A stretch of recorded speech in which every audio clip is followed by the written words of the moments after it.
Hey, what's going on, guys? This is Miasin and welcome to my Prank Kids deck profile. So just before we start, friendly reminder to like and subscribe because it motivates me a lot to keep making videos like these.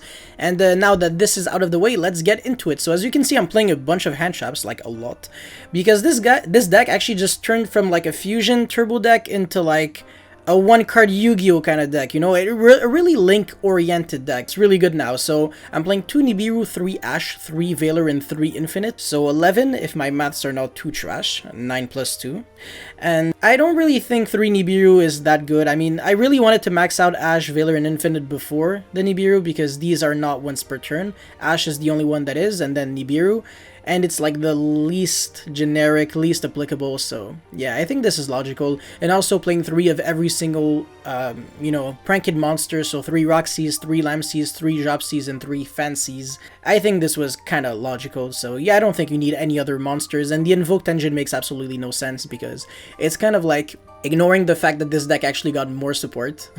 And obviously, now that the cards are just like, you know, one-card Yu-Gi-Ohs, you don't really want to add more normal summons to the deck. That makes absolutely no sense. Anyways, moving on, so we have the 1 instant fusion. The only target is Rocket Ride. I mean, kind of, you don't really want to summon the dishwasher or the laundry guy. Yeah, we're just gonna call it laundry guy. Yeah, Rocket Ride is a really good card. When are you ever drawing instant fusion? 12.5% of the time, or like 13 with Upstart, so it really doesn't matter too much. Just play it, that's it. And then 1 Upstart, of course, for 39 card deck, Terraforming for the 3 place, and then the draw card that I decided to play was Avarice. I know you can also play Desires as well. Desires would be cool, but I don't think you need it because if you, like, just think about it. What is the best and what is the worst thing that can happen to you? The best thing is that you actually draw into a starter, and the worst thing is that you actually banish 3 of a card, or like all of your combo pieces, like 2 Pandemoniums, and then your combo means nothing. So I'd rather just see every negative like aspect of the card before actually seeing the positive, and Desires just has a higher chance of being bad than being good, whereas Avarice, it's always live with only 1 card, and also you already have enough starters, so you don't really need like consistency cards that are anti-consistency, you know what I'm trying to say.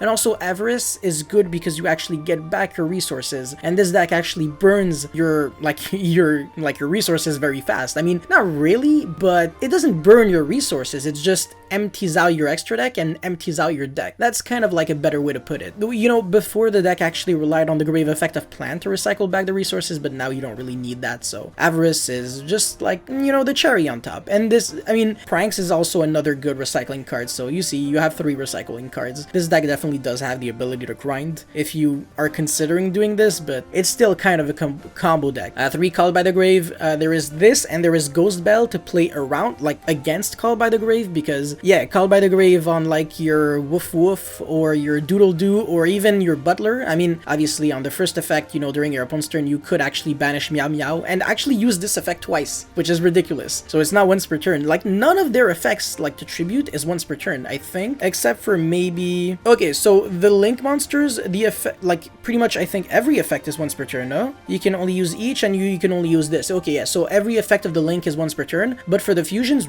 no. I mean, you can actually just Regeki your opponent twice. You can actually, you can Harpy Feather Duster your opponent twice. I mean, that really wouldn't come up because unless you're playing against Eldritch, but even then, so you pretty much have like all of your like all the options in the world available to you. But if you get Called by the Grave, sometimes it might actually be bad. But you can also, if you played, you can use it against hand traps, which is, yeah, whatever. You can use it against it's not too great, honestly. I don't really like this card when you're playing a deck that really wants to combo off and not like set back row and pass. It could actually be good enough. 2 Pandemonium, you don't need 3. It's not once per turn, so you can actually use it multiple times, which is nice, but it's, yeah, 2 is enough. It's too easy to search, honestly. If you already have access to this, you can actually just search the Pranks and then draw 1 during the end phase. Very high chance of drawing a hand trap. I mean, Ash, Valor, and Nibiru can be used right away. Infinite, obviously, is gonna be dead because it's a trap card. You have to, and you have a card on the field, so you can't use it. But yeah, also the token generating effect of Pranks is really sick because there is actually like a better combo when you have it. You can double Regeki, I think it's double Regeki and Harpiest Feather Duster.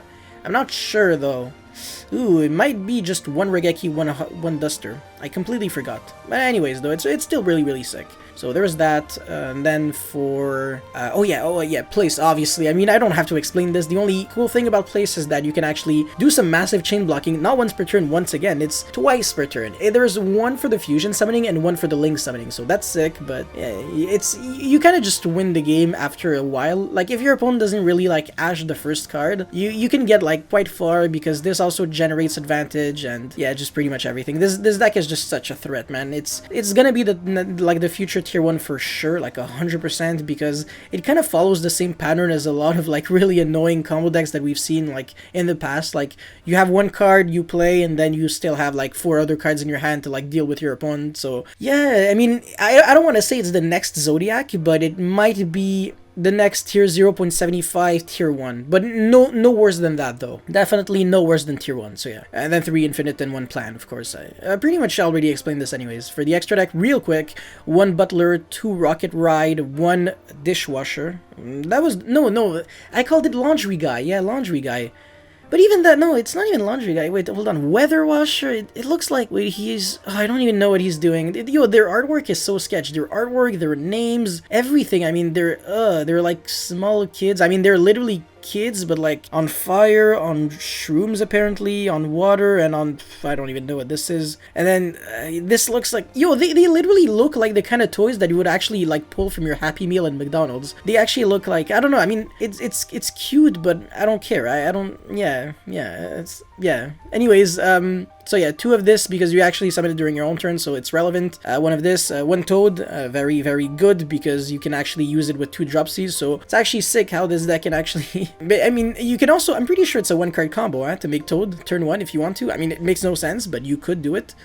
And then there's the Harpy's Feather Duster. Yeah, by the way, if your opponent actually... I think if they send it with Maximus Dragma, you would actually get a recycle back with Roaring Roaster, and this would actually be like a special summon back from the grave, so that's adorable. Doesn't matter, but yeah. Boral Sword, you don't need this, obviously, because when you kill, you have like 10k damage with like Prank Kids only, so there's this, you could definitely cut this and play, I don't even know, it's up to you. You can play like more copies of the cards that I'm already playing at like a lot, so yeah. And then access code, I mean, it's cool because, you know, you can use fire and wind, so it gains 2000 and you can pop 2 cards instantly, and this is earth, so actually, yeah, you can pop 3 cards, 43, your opponent cannot respond. It's like the new Boral Sword, but like better, right? This card's insane, man. There's a lot of hype around this. You should probably get your hands on this card like ASAP, to be honest, so yeah. 2 Doodle Doos or Cock or whatever, I don't even know the... Doodle Do. Basically, they just didn't want to have copyright strikes from themselves on Cock-a-doodle-doo, so they wanted to change the name a little bit. And then there's the Woof Woof. Wow, Bark? Yo, what the heck is this? Anyways, so Doodle Do is the one that you actually use on your own turn. So also on the summon, it actually gets you a Pranked Spell or Trap, which is very, very good. Unfortunately, the Wow Bark, it's like less good. It's just like a monster that points to, gains 1000, and they also have the same secondary effect where, I mean, same. It's the same effect. It's just not the same like activation requirement. So Doodle Do is like a slow effect, so only on your turn, and Wow Bark is a quick effect, but only on your opponent's turn. And they recycle back 2 Pranked cards from your graveyard to your hand, so it's good. Phoenix, and then 2 Meow Meow. Meow Meow is just like what makes this deck ridiculous. I mean, even if it was a vanilla, it would have, like, the deck would still be extremely overpowered, but on top of that, it actually has an effect that is good. Like, it's 1 extra interruption on top of that. It's 1 extra Regeki. Like, there is nothing fair with this. Like, nothing fair whatsoever. This deck is super cancer. And also, like, in time, man, I can't stress this enough. This deck in time is the most annoying thing ever. I said something last video. I was like, oh yeah, you can just pretend like you don't know what you're doing. I'm so sorry, bro. I swear to God, it's my first time playing this deck, like, ever. And the guy has, like, 7 YCS stops, and, you know, it takes 25 minutes per turn, and eventually, you know, he wins the YCS 17-0 because every single one of his match ended on a game 1 in time. What a coincidence, huh? I swear. But yeah, I don't understand why Konami keeps giving support to burn decks. It's really stupid. It's either this or, like, Kaina. When you see a card like Kaina, obviously the first thing that comes to your mind is, oh, I'm just gonna slow play even more and activate a spell in time. No, no, please, Konami, stop. At least, like, errata them to, like, I don't know, just life point changing, like, turn 1 should no longer exist. It's so cancer, and this deck just being better is like a whole new dynamic of like super cancer. And also it's like it's really hard to stop with hand traps. Like if there's 10 minutes left in game 3, it's game over because it's really easy to just trigger at least one effect. If they Ash the Fire, then you still have the water to gain 1000. That's still an FTK. Like even if you end like 0 negates, or they have like sphere mode and they're already, I mean sphere mode wouldn't do anything, but anyways, even if they have the nuts, you're still gonna lose. So oh, and by the way, I have a really fun fact, like a super fun fact. Prank Kids can actually lose to themselves because as you can see, for the Prank Kid monsters you actually need 2 Prank Kids to summon them. So you know what this means. Super polymerization. You would actually, yeah, the super poly would actually be quite nasty against this deck. So if it ever becomes meta, you could actually super poly them. I don't know if you would play Battle Butler. I think you might just play Water Laundry Guy or Rocket. This is kind of like the, you know, the what's the like the crappy rocket candy that you get for Halloween every time. I don't know, Rocket something. They suck. Anyways, seriously, it actually looks like drugs. Honestly, it looks like a pill.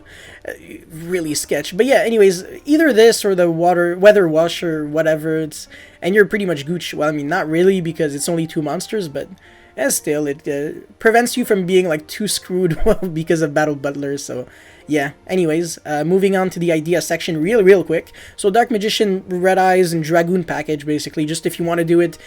I don't see the logic behind it, but you could do it. Third Nibiru if you're going second. The Thunder Dragon package, which I also wouldn't play, but it's really cool to see that just banishing a card with Roxy's can actually just make the deck a little better now. And also, by the way, Fancies is a Thunder, which is super cancer, so if Konami decides to one day become like absolutely insane and unban Super Bolt, like put it back to like 2 or 3, like we're screwed because this deck can easily make 2 to 3 Super Bolts, like consistently, I swear on my life. It's no, it's not good. Hopefully it never happens. It shouldn't be a problem, to be honest, but yeah. Anaconda, whatever. Anaconda doesn't work with Pandemonium, by the way, just saying. It doesn't have a fusion in its name. 3 Cyclone if you're dealing with back row decks. I mean, Called by the Grave is already good against Eldritch, so there's that. Ash is okay depending on where it comes up. Nibiru obviously does less than nothing unless they're playing like the Synchron version, which by the time you'll get to actually play real Yu-Gi-Oh! With physical cards will no longer exist. Same thing with Numeron. I don't think Konami will host a single YCS with the Numeron cards. I think they're probably gonna get preemptively banned or banned like as soon as the game like starts again. But right now there won't be a ban list until September 1st. And we're already like in July, I think. Yeah, holy sheesh, I don't even know what year we are. No, unfortunately, that's the one thing I do know. 2020, the year of bad things. The year of, yeah, anyways. Yeah, whatever, moving on. So Mystic Mine, you're already playing Terraforming, so 3 mines equals 4, yes. So that's, what, 40% chance of drawing it going second every single time. Once again, pretty good. And then, you know, Cyclone, wait, what? Sorry, Evenly, Struggling Battle, that's how you properly call the card. It just, once again, in case you're going second. I know a lot of people actually play going first decks with a lot of going second cards in them, which makes sense, by the way. Makes sense, but anyways, that's pretty much all I had to showcase and say for this deck profile. If you have any comments or feedback, let me know in the comment section below. Don't forget to like and subscribe because it motivates me a lot to keep making videos like these. And yeah, once again, thank you very much for watching, and I'll see you next time. Peace.